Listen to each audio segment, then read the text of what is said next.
Live from Ball State University. News for the campus community and all of Delaware County. This is Newslink, Indiana. Homecoming affects local businesses, a government building closed on Fridays, and another way Ball State helps students. Good evening, I'm Stephen Ward. And I'm Elaine Douglas. You know what, Stephen? We had some fantastic weather recently. Elaine, you sure are right about that. I wonder what Alberto Pimienta has to tell us about the weekend. Alberto, what do you have for us? That's right, guys. It's been a beautiful, beautiful week. It's been really sunny. We have had amazing weather, as you guys can see right now. It's 64 out there.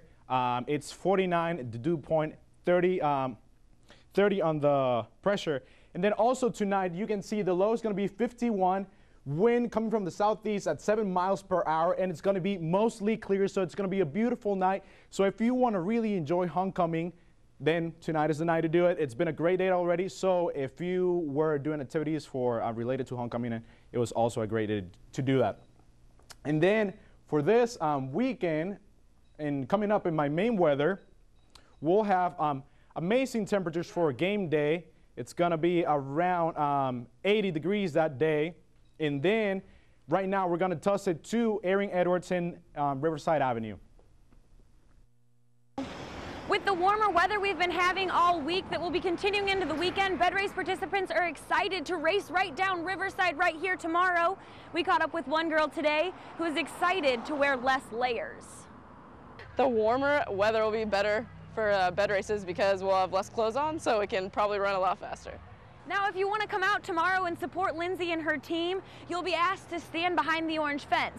The races start at 12:30, but to get a good spot, you might want to get here a little bit earlier. On Riverside Avenue, Erin Edwards, Newslink, Indiana.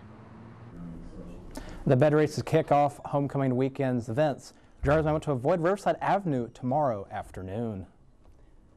Ball State students aren't the only people anticipating homecoming weekend, so are local businesses. T.R. Thomas has more with the story. More than decorations goes into account when it comes to homecoming for local businesses. Beale Street manager Shane Nelson says he had to hire more people for this weekend. You know, hire a couple more people so we could be able to staff everybody, make sure everything stays under control. And the number of people on staff isn't the only thing increasing in Dale Street. They rented out what used to be known as Mad Hatters so they could use the space for the anticipated crowd. Doors that combine the two bars, and we're just going to open up all the doors so we can get everybody in. Another business not far from the university, Amazing Joe's, is generally busy on the weekends, but this weekend especially will be a new crowd with a bigger appetite. There's just more foot traffic. There's a lot going on in town. The roads are busy, and fortunately for us, we're pretty busy during the weekends anyway. But there are the out of town, it's a more festive crowd, I guess. People usually have that extra drink, or they get the bigger steak, more so this weekend than others. Even though a lot of preparation is taken into account for these businesses during homecoming weekend, it's something that is worth the time and effort. I'm glad that Ball State does do a good job with homecoming. We have the parade.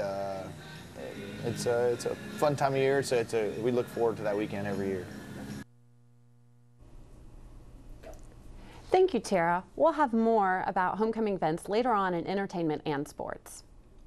Ball State's Museum of Art has a new name honoring a lifelong benefactor.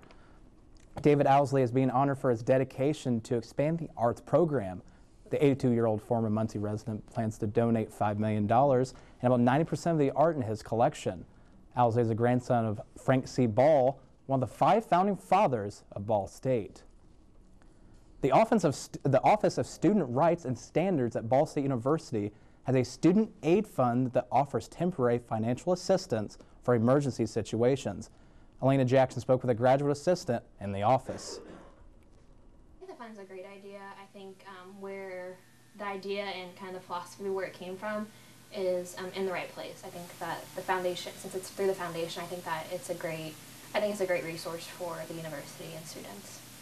To apply, students can go to the office and fill out a form with all the information of the 5 different funds. When turning in the form, students also need the proper documentation of the situation, such as a lease for rent or the printed bill for utilities or medical emergencies. If approved, a check is mailed to whom the bill is owed. We've helped students that where their lighting or their heat was going to be shut off in the winter, or were going to be evicted from their homes. And I know in one case we were able to assist a student who was homeless, and by actually just a very small amount of money, we were able to assist him where he was able to get a spot in a residence hall and have access to food and water and a warm, safe place to live. Sometimes it doesn't take very much. The assistance from the fund is considered a loan and rarely there are grants.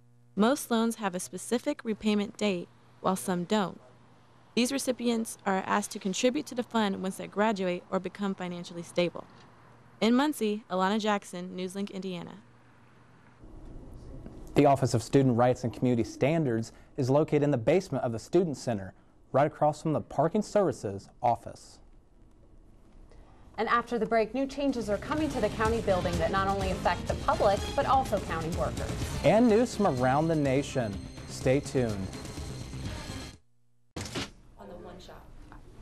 Starting tomorrow, the Delaware County Government building on West Street will be closed not only to the public, but to employees as well. Stephanie Bristow has the story. Quiet phones, empty chairs, barren hallways, and closed doors is all you will find at the county building on Friday. For a county this size, it's unique. On Monday, county commissioners approved to close the building on Fridays in an effort to save money. Instead of looking at cutting all these employees, we looked at maintaining service by maybe going to a 4-day work week. Now, the hours here posted on the door are soon going to have to be changed. Starting Thursday, employees came to work a half an hour early, and Friday will be the first day that the building will be closed. Employees, such as Patricia Holly, would much rather lose 3 paid hours of work than be completely laid off. I'm kind of happy about it. A 3-day weekend sounds really good to me. Commissioner Donati said those who usually try to come to the county building on Friday will have to adjust. So they'll try to get here between 8 and 5, Monday through Thursday, and they'll be able to handle their business then. I also talked with Commissioner Donati about the Friday closing and how it will affect the Delaware County courts. The Supreme Court specifies that the courts must be open 5 days a week, so they're still working to cut 3 hours out of the entire week. That may mean closing the courts at 4 or rotating hours each week. Stephanie Bristow for Newslink, Indiana. Thanks, Stephanie. The county will save several $100,000 from the numerous spending cuts. And now let's take a look at what's making headlines across the nation. Concerns about financial practices and economic inequality on Wall Street and across the nation are being protested at the White House. President Barack Obama says the demonstrators are expressing the frustrations of the American public. According to President Barack Obama, Europe's debt crisis is already affecting the U.S. economy, and the European Union needs to act fast to deal with it. Obama said the U.S. is consulting with European leaders on what to do and expressed confidence that they are already to take action. Obama is expecting a new plan by the next G20 meeting. And new census figures reveal that home ownership over the past decade has seen the biggest drop since the Great Depression. The analysis finds the rate of home ownership fell more than 1% from the decade earlier. It's the biggest decline since 1940. Police questioned a Saudi Arabian passenger on a Wednesday night American Airlines flight from New York to Indianapolis. The 20-year-old man tried to get into the plane cockpit. When asked by authorities, he claimed he was a student at the University of Indianapolis, but a university spokesman said he was not enrolled. He was questioned by authorities but was not arrested. Now time for a look at tomorrow's headlines tonight from our partners at the Ball State Daily News. I'm Crystal Bratton. In response to the protests on Wall Street in New York City, the citizens of Indianapolis are getting together Saturday at noon for their own protest. For more information, check out the Daily News. Businesses in downtown Muncie came together today to celebrate the arts. Find out more about the Muncie Arts Walk tomorrow. And the homecoming events continue this week. Find out what's going on with previews of the bed races and the parade in the Daily News. All that and more coming up in tomorrow's Ball State Daily News on newsstands on campus or online 24 hours a day at ballstatedailynews.com. Back to you, Stephen and Elaine. Thanks, Crystal. And coming up, what exactly is happening with the construction at La Follette? And a look at our weather. Don't touch that dial. Stay tuned. With the fall semester underway, most campus housing renovations have ended, but construction at Ball State's La Follette complex is in full swing, trying to beat the cold weather. Brian Schauber joins us live from the Follette complex. Brian, tell us a bit more what's going on with La Follette. If you've been by La Follette recently, you've most likely noticed the boom trucks in the fenced-off areas, which are for the masonry constructions taking place outside the building. Once the largest residence hall in the country, La Follette complex, like many dorms on campus, has reached an age where structural reliability has become important. The nearly 45-year-old dormitory is currently undergoing masonry renovations. This is the first time the building has went through such repairs.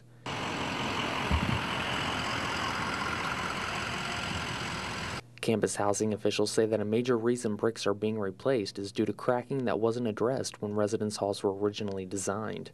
We're looking at ways now to control that crack, to fix it, and when the buildings do move, it will be able to handle the movement without cracking.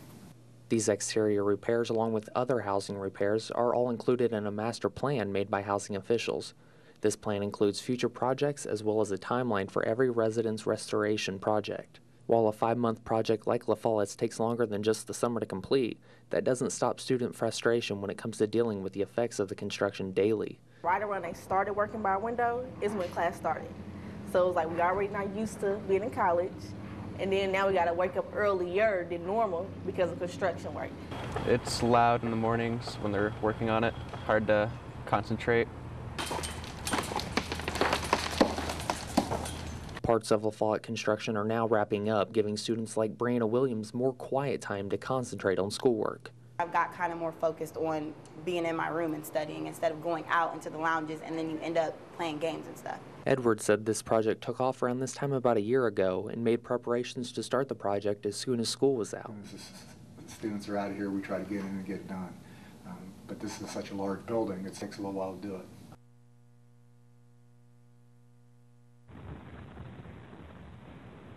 Now, Edwards told me construction is running about 2 to 3 weeks ahead of schedule, so expect the complex to be finished in about 2 weeks. Reporting live from Muncie, Brian Schauber, Newslink, Indiana.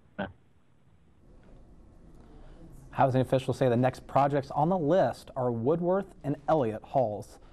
Now, Elaine, I don't know about you, I'm excited about homecoming weekend. You know, Ball State's playing Temple 2 o'clock p.m. Saturday. We got bed races tomorrow. What about you? Got any plans going on this weekend? I'm planning on attending the game, Stephen. Excited about that weather. Alberto, what's the weather going to be like this weekend for homecoming and the bed races? Well, first of all, guys, right now we have a temperature of 64 degrees out there, dew point of 49, and a pressure of 30. The winds, once again, are coming from the southeast at 7 miles per hour. It's going to be mostly clear tonight with a low of 51. And then, look at this. This weekend, there's no rain coming. It's going to be pretty clear. So for the game, we're going to be having a great weather. It's going to be sunny. So everybody's going to be able to enjoy that game. They're going to be able to wear their shorts. They're going to be able to rock out their Ball State t-shirts.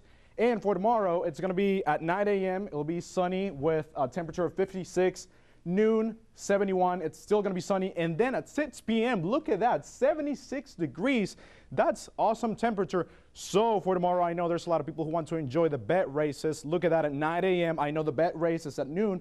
So by the time that starts, it's going to be 71. So it's going to be great temperature for that event. And then let's take a look at the radio right now. Look at those skies. Skies are clear for us. So it's going to be not only a good night, but it's gonna continue like that tomorrow. Let's take a look at Newslink Futurecast Friday, 7 a.m. Look at that, pretty clear. And then we move on through the day, still pretty clear. So tomorrow it's gonna be a great sunny day once again, and it's gonna be like that until Saturday. So we're gonna be able to enjoy the game. Look at this, guys. Today, 80 degrees. That was the high today. The average 68. The record was 89. And here's the 7-day forecast.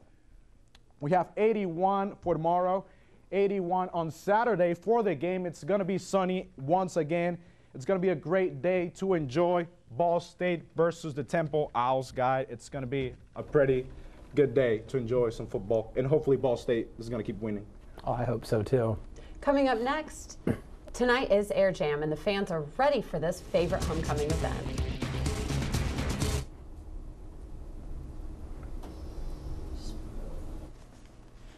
And the homecoming football game is this weekend, but the game will be anything but easy. I'm Alex Miller. I'll tell you more coming up in sports. Homecoming weekend is upon us, and exciting things are happening in and around the sports world. This is Newslink Sports, and I'm Alex Miller. Let's start in our very own backyard. The Ball State football team will take the field on Saturday for the pinnacle event of homecoming week as they take on the Temple Owls. The Cardinals will suit up for the first time since getting run out of Memorial Stadium by Oklahoma.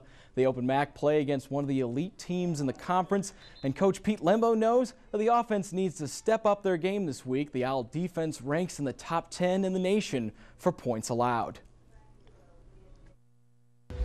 Well, we've got to find a way to move the ball against a great defense. These guys are only giving up 14 first downs a game and 13 points a game, so they are very stout. We've got to find ways to stay balanced. That's something we've been able to do pretty well so far this year, but their defense is a huge test. And Ball State's defense has its hands full as well. Owl running back Bernard Pierce is second in the country in touchdowns right now, so get there nice and early. This should be a good one. Gates open at 11 and kickoff is at 2. And there's another team sporting the Cardinal and white and taking a winning record into play this weekend. The women's soccer team has gotten out to its best start since 2007. I caught up with Coach Craig Roberts and the team to talk about their early success.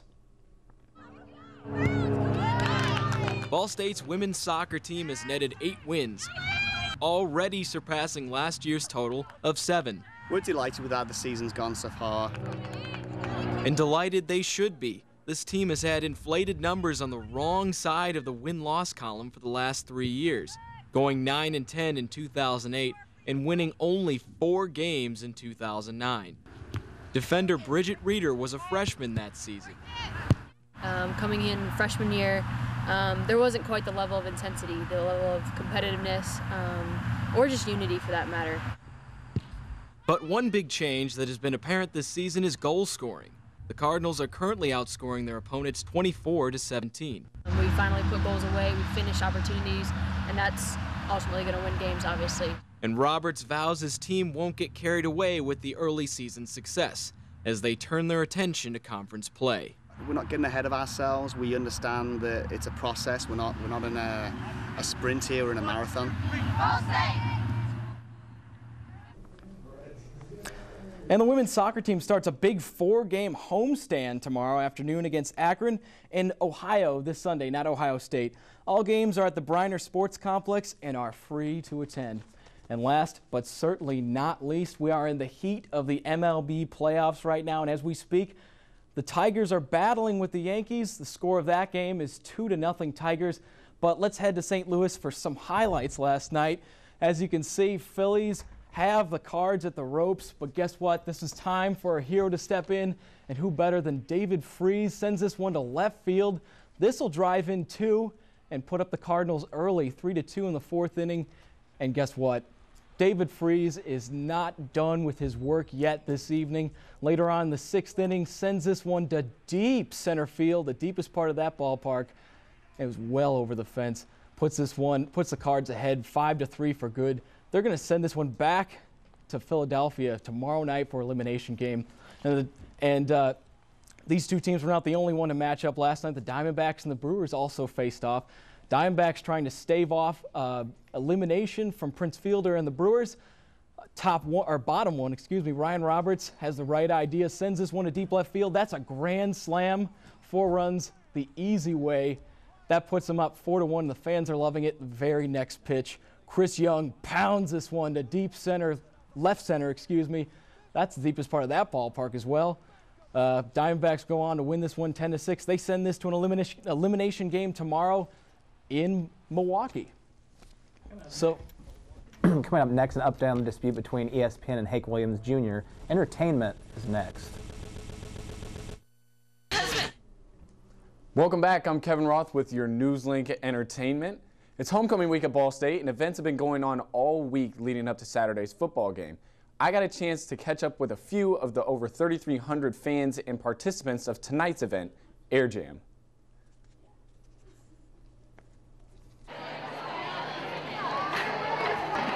Every year, Emmons Auditorium hosts Air Jam, a dance competition of various student groups. Tickets have been sold out for weeks, and excited students lined up hours in advance to get a good seat for the show. I just got out of class like 25 minutes ago. And you're just excited? I got this on because I'm sweaty and this is dry fit. I'm ready to go. I'm going to dance with my team. I don't really know what they're doing. I'm just going to kind of go balls out. Even fraternities get into the action, and Sigma Chi, former Air Jam winners, says their focus is less on winning and more on putting on a good show. The Code Red and Outlet, they're the dancers that people are coming to see. We're up there just trying to have a good time. Regardless of winners or losers, students are undoubtedly enjoying themselves. Hello, go DZ! Air Jam kicked off tonight a little less than a half hour ago, and afterwards the Ball State homecoming royalty will also be announced. Are you ready for some football? The hallmark phrase of Monday Night Football is out of the lineup for ESPN after comments made by Hank Williams Jr., who performs the opening song before each Monday's game. In an interview with Fox News, Williams made an analogy between President Obama and Adolf Hitler, prompting ESPN to pull the song from this week's football broadcast. Earlier today, Williams made the decision that his song, which played for the last 21 NFL seasons, will no longer open for the games. Williams said that ESPN violated his First Amendment freedom of speech, leading him to part ways with the network. Back to you guys.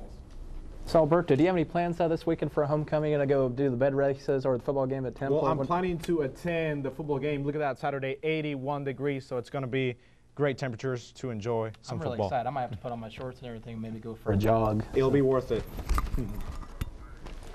That's all we have for Newslink Indiana. Be sure to join us Monday night at 9 p.m. on Cardinal Vision. In the meantime, you can stay up to date by following us on Twitter and Facebook.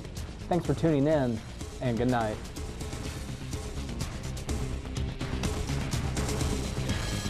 Pretty good.